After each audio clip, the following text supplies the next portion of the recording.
নমস্কাৰ বন্ধু বান্ধৱীসকল, এই ভিডিঅ'টোত এটা গুৰুত্বপূৰ্ণ বিষয় আলোচনা কৰা হৈছে। আপুনি যদি পাৰে এই ভিডিঅ'টো প্ৰথমৰ পৰা শেষলৈ সম্পূৰ্ণকৈ চাব। 2011 চনত যদি আপোনাৰ ঘৰত এখন পকা ঘৰ নাছিলে আৰু 2011 চনৰ সেন্সাছৰ লিষ্টত যদি আপোনাৰ নামটো থাকে, তেনেহ'লে কিন্তু আপুনি এখন চৰকাৰী ঘৰ লাভ কৰিব পাৰিব। 2011 চনৰ সেন্সাছ লিষ্টত আপোনাৰ নামটো আপুনি কেনেকৈ চেক কৰিব বা আপুনি কেনেকৈ সেন্সাছ লিষ্ট আপুনি ডাউনলোড কৰিব, মই কিন্তু সেই সম্পৰ্কে অলৰেডি আপোনাক দেখুৱাই দিছোঁ এটা ভিডিঅ'ত। যদি আপুনি সেই ভিডিঅ'টো এতিয়া চোৱা নাই, সেই লিংকটো ভিডিঅ'ৰ ডিছক্ৰিপশ্যনত দিয়া আছে, আপুনি ভিডিঅ'টো চাই ল'ব।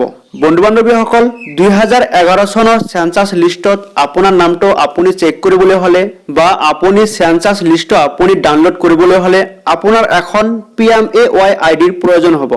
সো আপুনি যদি আপোনাৰ PMAY আইডিটো নাজানে, তেনেহ'লে মই আপোনাক এই ভিডিঅ'টোত দেখুৱাই দিম আপুনি কেনেকৈ আপোনাৰ PMAY আইডিটো ডাউনলোড কৰিব বা আপুনি বিচাৰি উলিয়াব আৰু আপোনাৰ এই PMAY আইডিৰ জৰিয়তে কিন্তু আপুনি 2011 চনৰ সেন্সাছ লিষ্টখন আপুনি চাব পাৰিব বা আপুনি ডাউনলোড কৰিব পাৰিব। বন্ধু বান্ধৱীসকল, মোৰ ভিডিঅ'ৰ দ্বাৰা যদি আপোনাৰ উপকাৰ হয় বা আপোনাৰ হেল্প হয়, তেনেহ'লে কিন্তু আপুনি মোৰ ভিডিঅ'ত এটা লাইক কৰিব আৰু আগলৈ এনেকুৱা গুৰুত্বপূৰ্ণ ভিডিঅ' আপুনি সকলো মানুহৰ আগত পাবলৈ আপুনি মোৰ চেনেলটো ছাবস্ক্ৰাইব কৰি ঘণ্টা বজাই ৰাখি অল নটিফিকেশ্যন অন কৰি ৰাখিব। তেন্তে আহক আৰম্ভ কৰোঁ মূল ভিডিঅ'টো।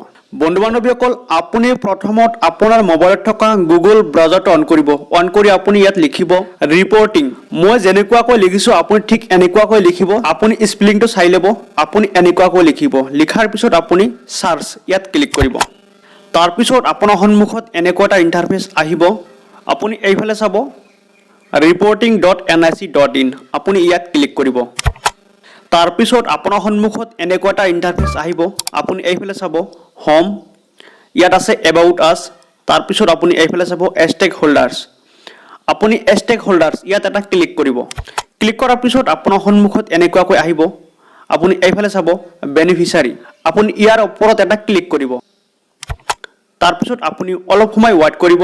তাৰপিছত আপোনাৰ সন্মুখত এনেকুৱা এটা ইণ্টাৰফেচ আহিব। আপুনি এইফালে চাব 3 লাইন, আপুনি ইয়াৰ ওপৰত এটা ক্লিক কৰিব। ক্লিক কৰাৰ পিছত আপোনাৰ সন্মুখত এনেকুৱাকৈ আহিব। আপুনি এইফালে চাব এবাউট আছ আৱাৰ শ্বপ, আপুনি ছেকেণ্ডত চাব আৱাৰ শ্বপ, আপুনি ইয়াৰ ওপৰত এটা ক্লিক কৰিব।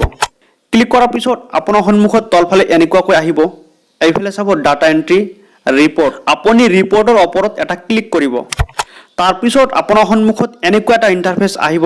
আপুনি তলফালে যাব, আপুনি একেবাৰে তলফালে যাব। তলফালে চাব 1 number beneficiary details for verification, আপুনি ইয়াৰ ওপৰত এটা ক্লিক কৰিব।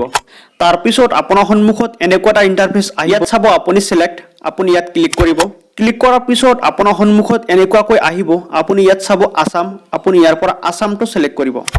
চিলেক্ট কৰাৰ পিছত আপোনাৰ সন্মুখত এনেকুৱাকৈ লোডিং দেখুৱাব। আপুনি অলপ সময় ৱেইট কৰিব। তাৰপিছত আপোনাৰ সন্মুখত এনেকুৱাকৈ আহিব। আপুনি এইফালে চাব আকৌ চিলেক্ট, আপুনি ইয়াত আকৌ ক্লিক কৰিব। আপুনি ইয়াৰ পৰা আপোনাৰ ডিষ্ট্ৰিক্টটো চিলেক্ট কৰিব। আপোনাৰ ডিষ্ট্ৰিক্টটো চিলেক্ট কৰাৰ পিছত আপুনি তলফালে চাব চিলেক্ট, আপুনি ইয়াত আকৌ ক্লিক কৰিব। ক্লিক কৰাৰ পিছত আপুনি ইয়াৰ পৰা আপোনাৰ ব্লকটো চিলেক্ট কৰিব। তাৰপিছত আপুনি আকৌ চিলেক্ট, ইয়াত ক্লিক কৰিব। ক্লিক কৰাৰ পিছত আপুনি ইয়াৰ পৰা আপোনাৰ পঞ্চায়তটো চিলেক্ট কৰিব। আপোনাৰ পঞ্চায়তটো চিলেক্ট কৰাৰ পিছত আপুনি তলফালে চাব চিলেক্ট, আপুনি আকৌ ইয়াত ক্লিক কৰিব।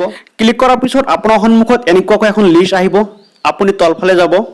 তলফালে যোৱাৰ পিছত আপুনি এইফালে চাব 2020-2021, আপুনি এইটো চিলেক্ট কৰিব। তাৰপিছত আপুনি আকৌ ইয়াত ক্লিক কৰিব। ক্লিক কৰাৰ পিছত আপুনি একেবাৰে ওপৰত চাব প্ৰধানমন্ত্ৰী আৱাস যোজনা গ্ৰামীণ, আপুনি এইটো চিলেক্ট কৰিব। তাৰপিছত আপোনাৰ সন্মুখত এনেকুৱা এটা অপশ্যন আহিব। এইফালে চাব 11+10। সো আপোনাৰ ক্ষেত্ৰত হয়তো বেলেগ আহিব পাৰে। সো আপুনি কি কৰিব, যদি ইয়াত প্লাছ থাকে তেনেহ'লে প্লাছ কৰি দিব আৰু যদি ইয়াত মাইনাছ থাকে তেনেহ'লে আপুনি মাইনাছ কৰি দিব। আৰু যদি আপুনি এইটো বুজাত অসুবিধা হয় তেনেহ'লে আপুনি ইয়াত ক্লিক কৰিব। ক্লিক কৰাৰ পিছত আপুনি এই নাম্বাৰটো বেলেগ আহিব, আপুনি সেইটো চিলেক্ট কৰিব পাৰিব। অ'কে, এইটো প্লাছ কৰি কি হয় আপুনি ইয়াত লিখি দিব। আপুনি এই দুটা প্লাছ কৰি ইয়াত লিখাৰ পিছত আপুনি এইফালে চাব ছাবমিট, আপুনি ইয়াত ক্লিক কৰি দিব। তাৰপিছত আপোনাৰ সন্মুখত এনেকুৱা এটা অপশ্যন আহিব। আপুনি তলফালে যাব। তাৰপিছত আপোনাৰ সন্মুখত এনেকুৱাকৈ এখন লিষ্ট আহিব। এই লিষ্টখনত আপোনাৰ গাঁৱৰ সকলো মানুহৰ নাম নাথাকিবও পাৰে। সো এইফালে চাব 1 নম্বৰ, 1ৰ পৰা 14 নম্বৰলৈকে এই লিষ্টখনত নাম আছে।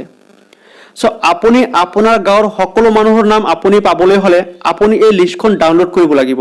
আপুনি এই লিষ্টখন ডাউনলোড কৰিবলৈ হ'লে আপুনি অফৰ ফালে যাব, এইফালে চাব ডাউনলোড এক্সেল, ডাউনলোড PDF। আপুনি এই দুটো অপশ্যনত যিকোনো এটাত ক্লিক কৰিলেই আপোনাৰ এই লিষ্টখন ডাউনলোড হৈ যাব।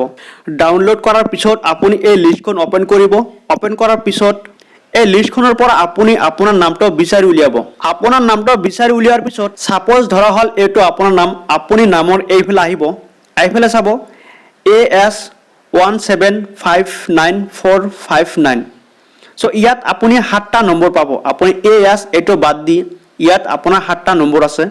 এই 7টা নম্বৰেই হ'ল আপোনাৰ PMAY ID। সো এই নাম্বাৰকেইটা আপুনি লিখি ৰাখিব, নহ'লে আপুনি এই পেজখন আপোনাৰ মোবাইলত আপুনি ডাউনলোড কৰি ৰাখিব পাৰে। সো বন্ধু বান্ধৱীসকল, আপুনি এই নাম্বাৰকেইটাৰ সহায়ত আপুনি 2011 চনৰ সেন্সাস লিষ্টখন আপুনি চেক কৰিব পাৰিব বা আপুনি আপোনাৰ সেন্সাস লিষ্টখন আপুনি ডাউনলোড কৰিব পাৰিব।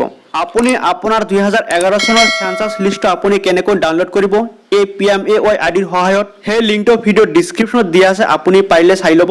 বন্ধু বান্ধৱীসকল, এই ভিডিঅ'ৰ দ্বাৰা আপোনাৰ নিশ্চয় অলপ হ'লেও উপকাৰ হৈছে। যদি আপোনাৰ এই ভিডিঅ'ৰ দ্বাৰা অলপ হ'লেও উপকাৰ হয় তেনেহ'লে আপুনি কিন্তু মোৰ ভিডিঅ'ত এটা লাইক কৰিব আৰু আগলৈ এনেকুৱা গুৰুত্বপূৰ্ণ ভিডিঅ' আপুনি সকলো মানুহৰ আগত লাভ কৰিবলৈ আপুনি মোৰ চেনেলটো সাবস্ক্ৰাইব কৰি অল নোটিফিকেশ্যন অন কৰি ৰাখিব, আৰু তেতিয়াই কিন্তু আপুনি এনেকুৱা গুৰুত্বপূৰ্ণ ইনফৰমেশ্যন সকলো মানুহৰ আগত পাই যাব।